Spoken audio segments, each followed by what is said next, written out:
Hi, I'm John Becker. I'm the Madison County Board Chairman, and with me today I have Mark Scimone, Madison County Administrator. Mike Fitzgerald, Social Services Commissioner. We're here to talk to you about the proposed Medicaid changes in the governor's budget. First, let us say that this is not the county not wanting to provide services to those who are eligible for Medicaid. It is about looking out for our taxpayers and about not placing the added burden onto the counties. This is a bipartisan issue. Our Board of Supervisors unanimously is against the county paying a larger share of the state's responsibility. We have been in touch with our state legislators who have come out against the proposal, both Democrat and Republican. Also, NYSAC, the New York State Association of Counties, is leading the effort on this to bring our issues to the governor and the legislature. We are going to answer questions that we have heard from members of our community, including questions we have received on Facebook. Thank you for your questions. Let's get started. First question. New York State is the second costliest Medicaid program in the country, after California. From 2018 to 2019, Medicaid cost a total of $72.4 billion in New York State. All of that was not on the counties to pay for. How is the cost broken up? So historically, the cost proposals were, it's a 50-50 split between the federal government and the state of New York. In New York State, the counties pay half of the state share, so it's 25% of the state share. So on the number side right now, the state chips in $23 billion. The counties are paying about $8.5 billion collectively, and the rest, $40.2 billion, comes from the federal government. The county share just in 2018 is $10.7 million. The state has a roughly $40 million cost, and the federal government picks up the rest, which is $84 million. Collectively in Madison County, $135 million was spent on Medicaid on this year. And so when you look at what does the cap mean, you know, our weekly cap payment is $206,000, and we send $10.7 million of that to the state. And so that's 25% of our tax levy, which is a large portion of our property taxpayers have to pay for Medicaid. What exactly is the governor's proposal? There's actually three parts to the governor's proposal. The first part is really clawing back at some federal Medicaid sharing, and that's resetting the standards back to 2009 when the Affordable Care Act came into place, and so that would just add more money to the state and take more away from the counties.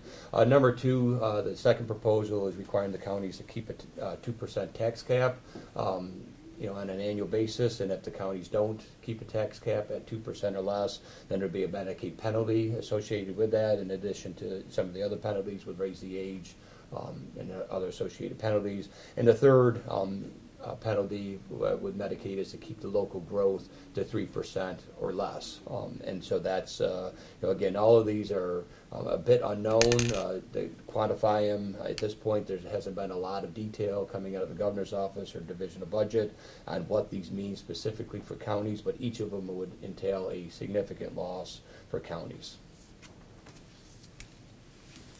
Who is eligible for Medicaid, and what do you mean when you say counties have no control? So Medicaid actually began in 1964 as a medical services health insurance for the poor. Since then, additional services have been added to the Medicaid program over the years at the direction of the state and federal government, primarily the state. And so you have to be income eligible. You have to have a resource limit below the limits, and you have to be a United States citizen in order to be eligible for Medicaid. And those are the general rules surrounding Medicaid. Of course, there's a lot of exceptions, a lot of you know, ways that you know, people you know, find ways to you know, to go around that. So really, for when we say we don't have any control locally over Medicaid eligibility, the state and federal government set the eligibility limits, what those income limits are and resource levels. They also tell us what services are paid for, what medical services are going to be paid for with Medicaid funds, how much those services are reimbursed to physicians and hospitals and providers, and then how you know, how much of that is going to go you know, to those institutions.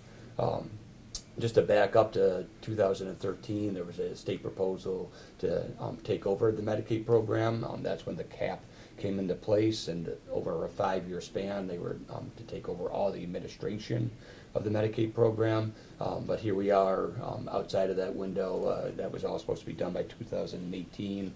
Here we are in 2020, and the counties are still administering a significant portion of the program. A large percentage is with the state, but the counties are still administering a large percentage of the program, and that's the predicament we're in. And this is one of the issues that the governor's raised. Kind of it's the county's fault.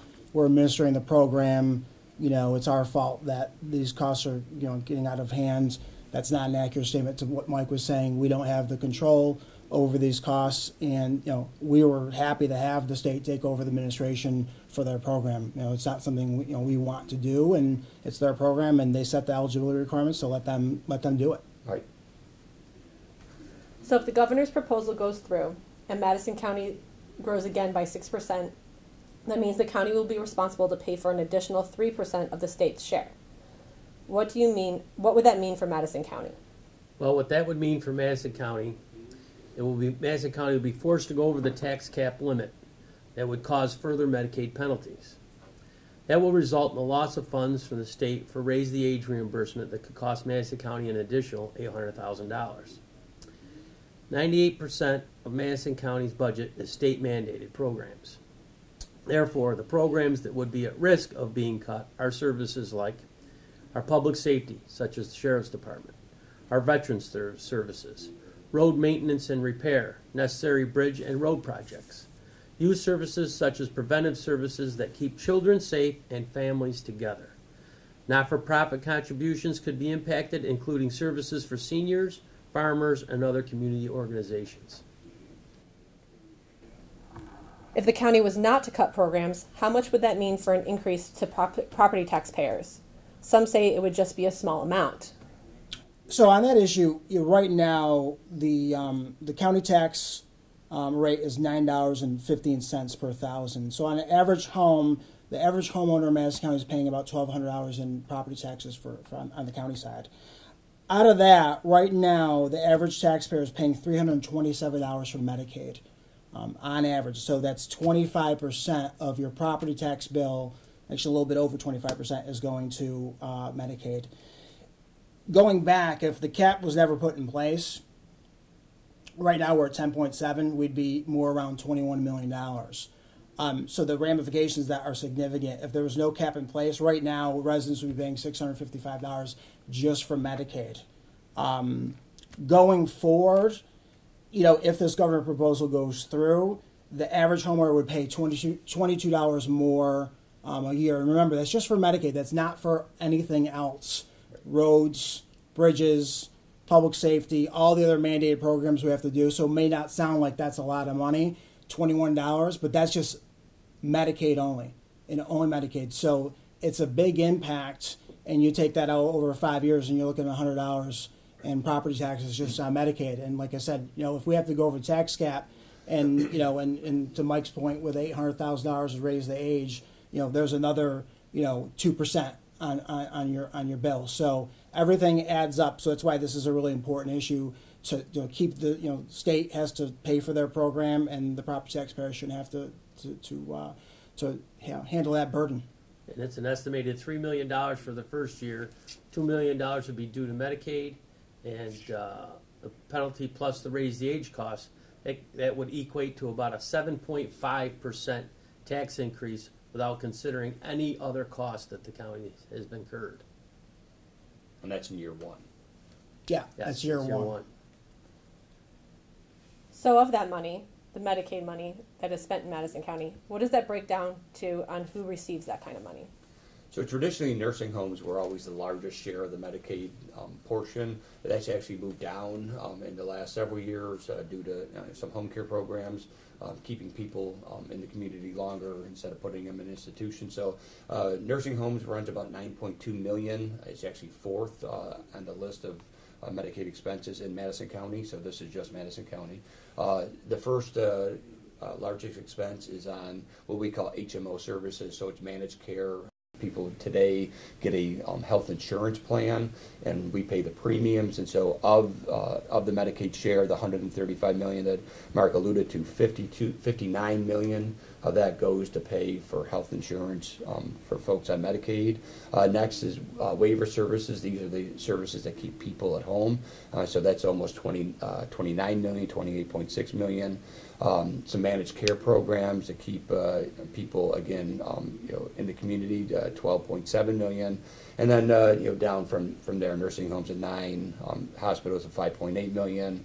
There's a lot of conversation about what services does New York State allow that the federal government doesn't. Some of them are not very costly, like the dental program. Federal government does not require dental services in the Medicaid program. New York State does. In Madison County, we spend $74,000 on dental services in 2019. You compare that to HMO services, which is $59 million. It's really not that much for those non-mandated services. If the governor's proposal goes through and he gives the counties the ability to place greater restrictions on eligibility, what would that mean? So first and foremost, that's not something we would want to see here in Madison County. State program, we don't want to get involved in checkerboarding, Medicaid benefits throughout the state of New York. We don't think that'd be good for our residents or any residents of the state. Move to a county that has better Medicaid versus counties that have worse Medicaid. So the process we would have to go through if that happened, it would start with our Health and Human Services Committee. We'd have to kind of sit down and look at the benefits and look at where we can control costs, save money, but ultimately it'd be a decision by the full Madison County Board of Supervisors. And there would be really tough decisions to make. And like I said, it's not something we want to do, and that's not the right fix.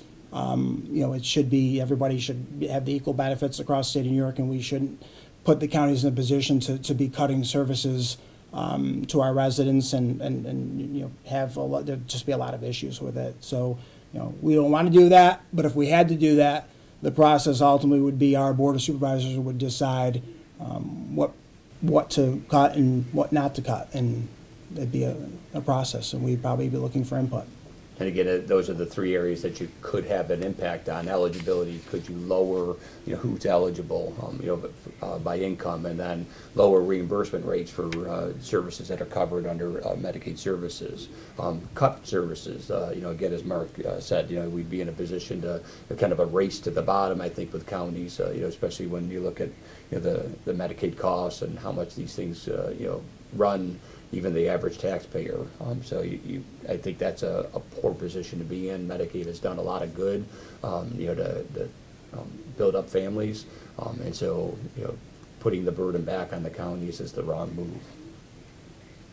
The trade-off was in 2014 was the governor put in the 2% tax cap because he felt that property taxes in the state were getting out of hand, and the locals were raising property taxes at an exponential rate. So he asked the counties, what's the biggest problem? They said Medicaid, so it was a trade-off. They capped Medicaid at the state with, as Mike said, in 2019 they were supposed to take over the administration, and the county's deal was they had to stay within a 2% tax cap. We've kept our deal. We're asking the state and the governor and the state legislature to keep their end of the deal, keep the cap. As a resident of Madison County, what can I do to help keep the cap? You could call your state legislators. One, your state senator, Rachel May's office. Two, John Sulka, he's our assemblyman. And three, call the governor's office and let them know we need to keep the cap on Medicaid on counties. It's a state program. They need to administer it. They need to pay for it.